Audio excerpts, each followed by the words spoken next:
Face à Face, le podcast de la Faculté des Sciences sociales de l'Université de Liège. En réalité, quand on pense à données, ce qu'il y a derrière les données, c'est toujours du social. Si je vous parle de gestion de données, vous imaginez certainement derrière ce type de métier des informaticiens ou des ingénieurs. Pourtant, mon invité du jour est ingénieur de données et sociologue, diplômé de la Faculté des Sciences sociales de l'ULiège. Ensemble, nous allons découvrir son métier et revenir sur le parcours qui l'a conduit vers cet univers. Bienvenue dans Face à Face. Mon nom est Séverine Marron. Dans cet épisode, nous partons à la rencontre de Martin Herpicom. Martin, en quoi consiste concrètement votre métier ? Alors, ingénieur de données, donc c'est un rôle qui consiste à exploiter des données, donc à les transférer d'un environnement à un autre pour répondre à des besoins métiers, que ça soit de la planification, que ça soit du reporting, que ça soit tout un ensemble de choses, détection d'erreurs. Et donc, quand on parle de données, ça peut être à peu près tous les types de données qui peuvent exister dans le contexte professionnel. On peut être ingénieur de données chez Netflix, comme on peut être ingénieur de données au SPOE. Donc, je travaille à la Fédération Wallonie-Bruxelles, qui regroupe tout un ensemble d'administrations, dont l'administration de l'enseignement, donc l'AGE, mais aussi l'administration du sport, l'administration de l'aide à la jeunesse, l'administration des maisons de justice, l'administration de la culture. Et donc, toutes ces administrations ont besoin d'exploiter leurs données, qui sont dans des logiciels qu'ils exploitent par ailleurs. Et dans le cadre de ces exploitations de données, par exemple, un exemple très concret, ils doivent analyser les trajectoires des étudiants de la maternelle au secondaire jusqu'aux études supérieures pour voir quelles sont les filières qui sont les plus porteuses. Est-ce qu'il y a, on peut faire une analyse de genre, on peut faire une analyse de type de filières qui sont utilisées, et puis l'arrivée sur le monde du travail, qu'est-ce que ça donne? Est-ce que effectivement il y a plus de débouchés pour certaines matières, pour certains profils socio-culturels, etc. Et donc nous, on récolte des données qui viennent de plein d'horizons différents, que ce soit les données des écoles, mais aussi les données socio-professionnelles des parents via la BCSS, que les données des formations professionnelles. Et alors on met tout ça ensemble pour pouvoir analyser des parcours d'études. On comprend donc que derrière les chiffres se cachent des questions très concrètes liées à l'éducation, au parcours de vie et aux politiques publiques. Si on revient sur votre parcours, vous lui avez donné très vite une coloration particulière en vous intéressant à l'informatique.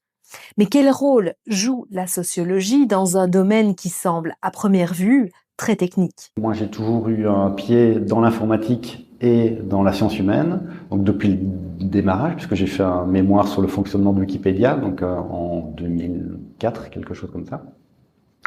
Et puis j'ai toujours travaillé par la suite dans cette hybridation entre la science humaine et l'informatique. Et j'ai été diplômé aussi par la suite d'un diplôme en sciences des données à l'université de Namur. Ces deux casquettes me permettent d'endosser ce rôle, mais en réalité, quand on pense à données, ce qu'il y a derrière les données, c'est toujours du social.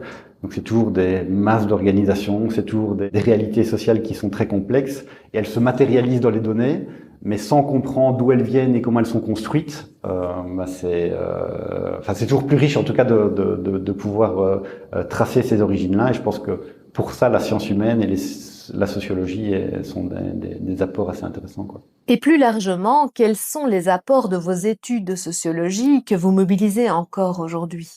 Je pourrais pas vous dire, dans ce cours-là, j'ai eu tel et tel déclic et ça m'a permis d'exploiter une nouvelle compétence que j'ai utilisée tout le long de ma carrière professionnelle.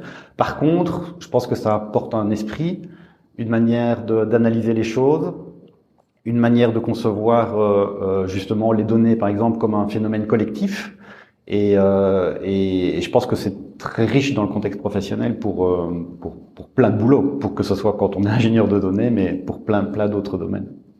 Alors pour ce genre de boulot, on ne cherchait pas du tout quelqu'un de sociologie qui a fait des sciences humaines, mais par contre, dans les ingénieurs de données ou les analyses de données, en fait, on retrouve quand même pas mal de gens qui viennent des sciences humaines, que ça soit de la psychologie sociale, par exemple, ou aussi de la sociologie, parce qu'on a des compétences en statistique qui sont en général assez bien développées, dans le cadre de nos études et qui sont pas des statistiques brutes, totalement désincarnées. C'est souvent des statistiques ancrées dans une réalité sociale.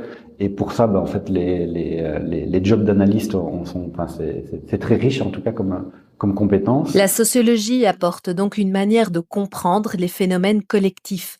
Mais à quoi ressemble concrètement le quotidien d'un ingénieur de données ? Donc un job d'ingénieur de données, effectivement, ça consiste quand même essentiellement à être derrière un ordinateur, mais pas que. Pas que, parce que lorsqu'on doit par exemple planifier ce qu'on appelle des produits de données, donc des exploitations particulières orientées vers l'identification de quelque chose, construire un produit de données, souvent on fait des réunions. Et faire des réunions, ça consiste à comprendre les besoins de la personne qui veut construire ce produit de données, à comprendre l'origine des données, et puis après tous les acteurs qui peuvent être autour, que ce soit les acteurs liés à la protection des données, que ce soit les acteurs partenaires qui vont être proposés des données, que ce soit les partenaires qui vont exploiter les données ou les produits de données qui sont créés.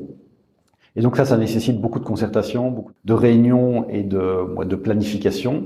Et alors on utilise des outils ou des méthodes qui sont souvent inspirées des sciences humaines et sociales pour faire ce genre de choses, des réunions participatives où on va mettre en place une méthode particulière qui va consister à faire exprimer chacun l'un à la suite de l'autre ses objectifs, ses besoins, ses contraintes pour construire alors quelque chose de commun.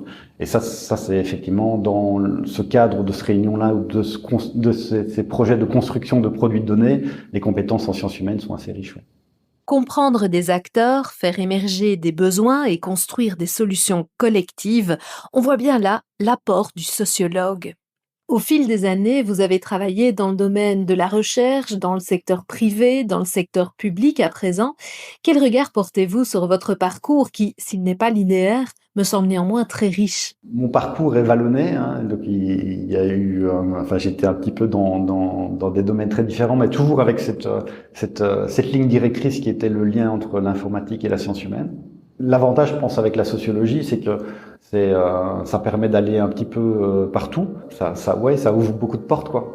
Ça ouvre beaucoup de portes parce que ça permet justement d'avoir ce regard qui est très particulier à la science humaine, qui permet de pouvoir se baser là-dessus pour investiguer d'autres choses, quoi.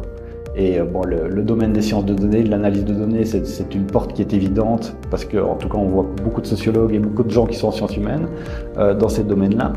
Mais il y en a plein d'autres. Lorsque je regarde un petit peu les étudiants qui étaient avec moi sur le banc, en fait, il y en a qui font de la RH, il y en a qui sont dans la culture, il y en a qui sont dans le pharma. Il y a vraiment des horizons professionnels très différents qui sont ouverts, quoi. Merci à Martin Herpicom pour son témoignage. Son parcours nous rappelle qu'il n'existe pas une seule manière d'être sociologue.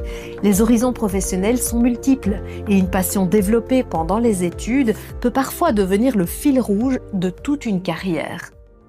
Merci également à vous de nous avoir écoutés et à très bientôt pour un nouvel épisode de Face à Face.